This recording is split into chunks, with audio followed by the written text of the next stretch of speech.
SNDP യോഗം പറവൂർ യൂണിയന്റെ നേതൃത്വത്തിൽ നടത്തുന്ന ദർശനോത്സവത്തിന് തുടക്കം കുറിച്ചുകൊണ്ട് പീതാംബര ദീക്ഷാ ചടങ്ങ് നടന്നു.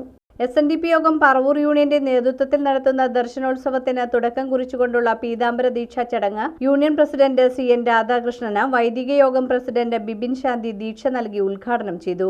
Paravur SNDP union secretary Shaiju Manakkappadi അധ്യക്ഷത വഹിച്ചു. SNDP യോഗം ബോർഡ് മെമ്പർമാരായ PS Jayaraj, MP Binu, D Babu, union council അംഗങ്ങളായ D Prasannakumar, Kannan Koottukad, TM Dileep, VN Nagesh, KB Subhash, youth movement യോഗം joint secretary advocate Praveen Thankappan, youth movement union president Akhil Kaitharam, വനിതാ സംഘം യൂണിയൻ ഭാരവാഹികൾ, MFI കോർഡിനേറ്റർ ജോഷി പല്ലേക്കാട്ട്, ആഘോഷ committee chairman Ashiq V Gopalakrishnan, ശാഖായോഗം ഭാരവാഹികൾ എന്നിവർ പങ്കെടുത്തു.